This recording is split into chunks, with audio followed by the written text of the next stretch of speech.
Normality N. It is the number of gram equivalent of solute present per liter of solutions. यह solute का gram equivalent है जो प्रति litre solution में उपस्थित रहती है, उसे हम लोग नॉर्मलिटी कहते हैं। नॉर्मलिटी बराबर होता है number of gram equivalent of solute upon volume of solution in litre, यानी कि नॉर्मलिटी बराबर सोल्यूट का ग्राम इक्विवेलेंट बट्टे सॉल्यूशन का वॉल्यूम लीटर में। तो ये ग्राम इक्विवेलेंट क्या होता है? ग्राम इक्विवेलेंट होता है मास of solute upon equivalent mass. जो मास ऑफ सोल्यूट का दिया गया है जितना भी हो उसे हम लोग उसी के इक्विवेलेंट मास से डिवाइड करेंगे तो ग्राम इक्विवेलेंट मिल जाएगा हमें, यानी कि नंबर ऑफ ग्राम इक्विवेलेंट मिल जाएगा, है ना। और अब देखते हैं हम लोग इक्विवेलेंट मास। इक्विवेलेंट मास का होता है जो यहाँ पे इक्विवेलेंट मास से हम लोग डिवाइड करते हैं, तो ये इक्विवेलेंट मास का होता है molar mass upon valency, basicity या एसिडिटी या ऑक्सीडेशन स्टेट। इक्विवेलेंट मास का होता है मोलर मास को अगर हम लोग डिवाइड करते हैं उसके वैलेंसी से या उसकी बेसिसिटी से या एसिडिटी से या ऑक्सीडेशन स्टेट से, तो हमें इक्विवेलेंट मास मिलता है। अब ये मोलर मास किसी का भी हो सकता है, एसिड का, बेस का या फिर सॉल्ट का, है ना, या किसी भी कंपाउंड का मोलर मास हो सकता है। तो अलग अलग यहाँ पे दिया गया वैलेंसी, एसिडिटी। तो अब ये देखते हैं ये क्या है। तो पहला वैलेंसी जैसा कि हम लोग जानते हैं, पहले भी पढ़ चुके हैं कि वैलेंसी कंबाइनिंग कैपेसिटी होती है किसी भी एलिमेंट की। इसके बाद हम लोग देखते हैं बेसिसिटी। बेसिसिटी क्या होता है? बेसिसिटी ऑफ एसिड का होता है तो number of hydroxyl group replaced by N acid. जो हाइड्रोक्सिल ग्रुप एक एसिड के द्वारा जो रिप्लेस की जाती है उसे हम लोग बेसिसिटी ऑफ एसिड कहते हैं। जैसे कि देखते हैं हम लोग सल्फ्यूरिक एसिड जब सोडियम हाइड्रोक्साइड से कंबाइन करती है तो यहाँ पे 2 हाइड्रोक्सिल ग्रुप सल्फ्यूरिक एसिड के ज़रिए रिप्लेस होता है और सोडियम सल्फेट और वाटर का फॉर्मेशन होता है। तो बेसिसिटी ऑफ सल्फ्यूरिक एसिड, चूँकि सल्फ्यूरिक एसिड यहाँ 2 हाइड्रोक्सिल ग्रुप को रिप्लेस करती है इसलिए इसकी बेसिसिटी 2 होगी। जो सल्फ्यूरिक एसिड होगा वो डायबेसिक एसिड होगी, है ना। एसिडिटी ऑफ बेस, जो एसिडिटी होती है वो किसका होता है? बेस का होता है। तो number of hydrogen ion replaced by a base, है ना।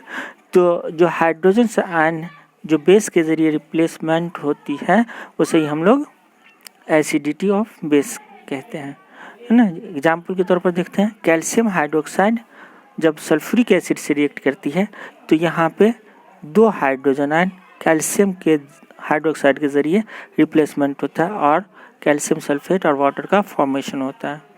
तो जो एसिडिटी ऑफ कैल्शियम हाइड्रोक्साइड जो कि एक बेस है इसकी कितनी होगी? यहाँ पे 2 हाइड्रोजन आयन रिप्लेसमेंट हो रही है इसलिए ये एसिडिटी इसकी 2 होगी कैल्शियम हाइड्रोक्साइड की, ठीक है। अब ऑक्सीडेशन स्टेट का होता है the charge given to the central atom when all the ions are removed. जब सभी आयन्स किसी भी मॉलिक्यूल से जब रिमूव कर देते हैं तो जो सेंट्रल एटम के ऊपर जो चार्ज आता है उसी चार्ज को हम लोग ऑक्सीडेशन स्टेट कहते हैं। अब देखते हैं हम लोग, ये तो हो गया ये बेसिसिटी, एसिडिटी, ऑक्सीडेशन स्टेट, है ना, जिससे डिवाइड करने से, है ना, जब मोलर मास को हम लोग इन चीज़ों से डिवाइड करेंगे तो हमें इक्विवेलेंट मास मिल जाएगा, है ना। अब हम लोग आते हैं फॉर्मेलिटी। तो फॉर्मेलिटी क्या होता है? It is the number of formula mass in gram present पर लीटर ऑफ सॉल्यूशन। ये फार्मूला मास है जो ग्राम में रिप्रेजेंट की जाती है और उसे हम लोग, है ना, 1 लीटर सॉल्यूशन में उपस्थित होती है तो उसे हम लोग फॉर्मेलिटी कहते हैं। अब जो आयनिक सॉलिड होता है वो क्लस्टर के फॉर्म में होता है तो वो स्कैटर्ड फॉर्म में रहता नहीं है, इसीलिए उसका हम लोग फार्मूला मास कैलकुलेट करते हैं और जितना भी फार्मूला मास होता है उसे हम लोग ग्राम में रिप्रेजेंट करते हैं। तो उसे हम लोग, अगर वो 1 ग्राम फार्मूला मास अगर 1 लीटर में उपस्थित रहती है या प्रेजेंट रहती है तो उसे हम लोग उसकी कंसंट्रेशन जो होती है वो 1 फॉर्मेलिटी होती है। It is used for ionic compound, ये आयनिक कंपाउंड के लिए यूज़ होता है। अब कुछ टॉपिक्स है जैसे मोलर। क्वेश्चन में मोलर अब मोलर, दो वर्ड बहुत ज़्यादा यूज़ होता है। अब मोलर का मतलब क्या होता है? मोलर का मतलब होता है मोलरिटी, यानी कि 2 मोलर सॉल्यूशन जो होगा वो मोलरिटी ऑफ सॉल्यूशन जो होगी वो 2 होगी उसकी। अब मोलर का मतलब होता है मोललिटी, मोलर का मतलब होता है मोललिटी। अगर 2.5 मोलर सॉल्यूशन होगा तो मोललिटी ऑफ सॉल्यूशन जो होगी वो 2.5 होगी, है ना। अब रिलेशन, जैसा कि कल बतलाए थे कि जो कंसंट्रेशन है यूनिट का जो कंसंट्रेशन का जो यूनिट है ना, उसका कुछ रिलेशन है, अलग अलग यूनिट में रिलेशन है। उन्हीं रिलेशन को आज हम लोग देखते हैं। तो relation between the unit of concentration, है ना, कंसंट्रेशन के यूनिट के बीच में जो रिलेशन है वो। तो हम लोग देखते हैं यहाँ पे सबसे पहला रिलेशन जो आता है वो relation between molarity and mass percentage. Molarity और मास परसेंटेज के बीच में रिलेशन देखते हैं हम लोग। लेट, मान लेते हैं d density of solutions in gram per m L. मान लेते हैं कि डी क्या है? डेंसिटी है सॉल्यूशंस का ग्राम पर एम एल में, और मास परसेंटेज जो है वो दिया गया हमें एक्स परसेंटेज, जहाँ पे एक्स कोई वैल्यू है। Then mass of 1 litre solution, तो 1 लीटर सॉल्यूशन, 1 लीटर में 1000 ml होता है ना। तो यहाँ पे ग्राम पर ml में दिया गया है डेंसिटी, तो हम लोग क्या करेंगे 1000 ml, 1 लीटर में 1000 ml होता है, तो 1000 से क्या करेंगे डी को मल्टीप्लाई कर देंगे, तो हमें क्या मिल जाएगा? ग्राम, यानी कि इसका मास मिल जाएगा सॉल्यूशन का। तो 1000 इंटू डी, इतना ग्राम हमें मास मिल गया 1 लीटर सॉल्यूशन का। अब मास of solute in 1 litre solution, चूँकि यहाँ पे x परसेंटेज है, x परसेंटेज यानी 100 ग्राम में x ग्राम जो है सोल्यूट है, इसलिए 1000 गुने डी ग्राम में कितना होगा? x/100 into 1000 into D. तो 0 से 0 और 0 से 0 कैंसिल हो गया, तो यहाँ पे क्या आ गया? 10xd, इतना ग्राम जो है हमें सोल्यूट मिल गया। तो सोल्यूट तो इतना ग्राम मिल गया। अब हम लोग क्या करते हैं? नंबर ऑफ मोल फाइंड करते हैं। तो नंबर ऑफ मोल फाइंड करने के लिए क्या करना पड़ेगा हमें कि इसी सोल्यूट का जो मोलर मास है उससे हम लोग को डिवाइड करना पड़ेगा। तो number of mole of solute बराबर क्या हो जाएगा? 10xd/mb, जहाँ पे mb क्या है? मोलर मास है सोल्यूट का, है ना। हाँ, मोलर मास ऑफ सोल्यूट है ना, मोलर मास ऑफ सोल्यूट है। अब मोलरिटी क्या हो जाएगा? चूँकि ये जो इतना मोल है, इतना मोल जो सोल्यूट का है वो कितना में प्रेजेंट है? 1 लीटर सॉल्यूशन में। तो 1 लीटर सॉल्यूशन है, तो इसलिए मोलरिटी भी इसकी कितनी होगी? 10xd/mb, है ना।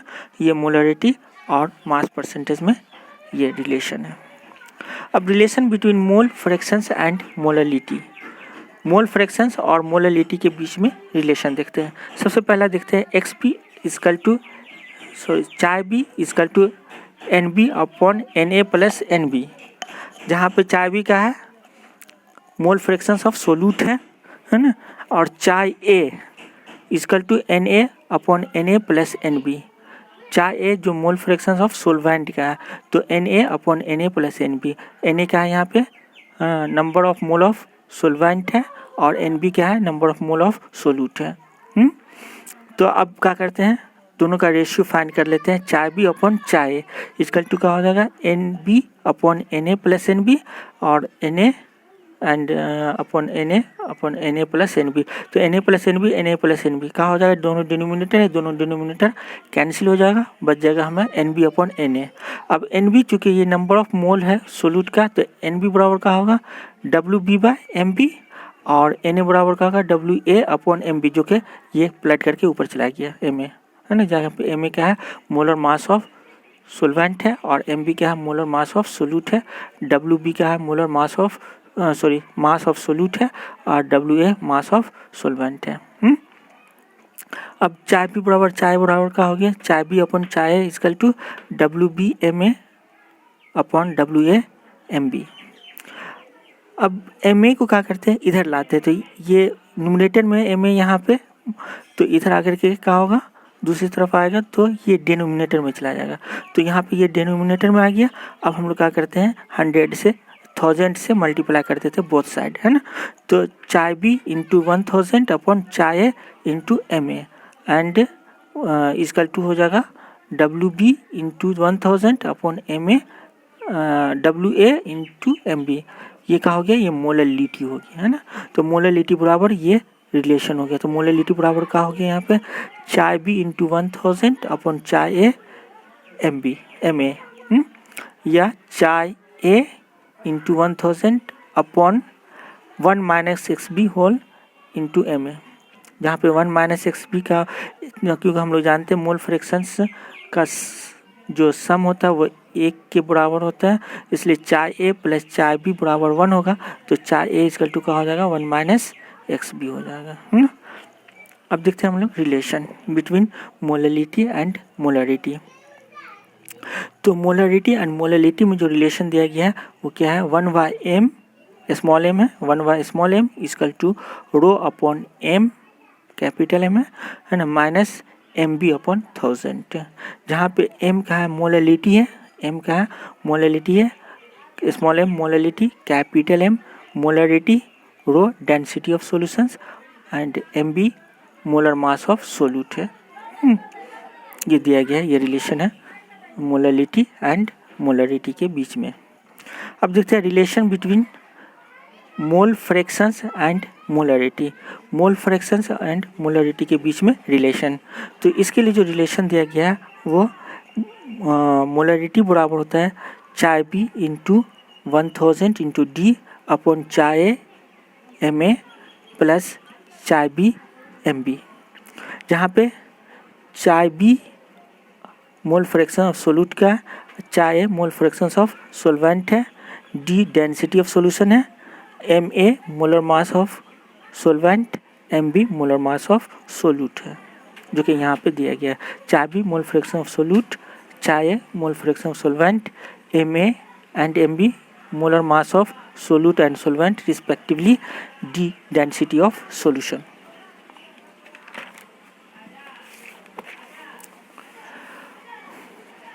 कुछ लॉ है molarity of dilution.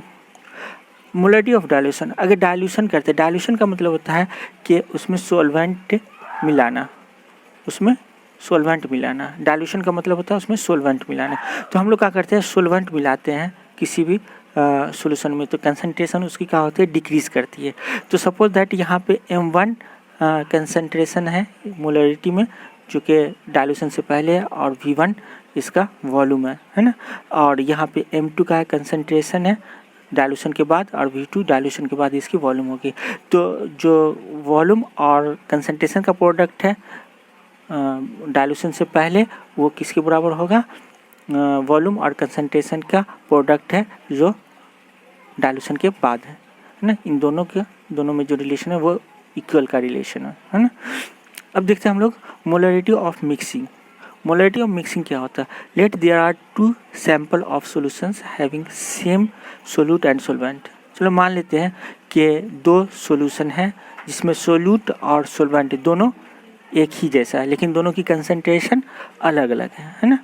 And there molarity are M1 M2, जैसा कि मोलरिटी है जो कि कंसंट्रेशन है, एक की मोलरिटी M1 है, यानी कि एक का कंसंट्रेशन M1 है, दूसरे का कंसंट्रेशन M2 है, और पहले का वॉल्यूम यहाँ पे V1 है और दूसरे का वॉल्यूम यहाँ पे V2 है।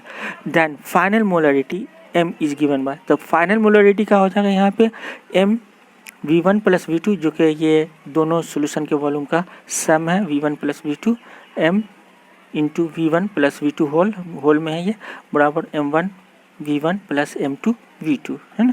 तो इससे हमें फाइनल कंसंट्रेशन मिल जाएगा इस रिलेशन से।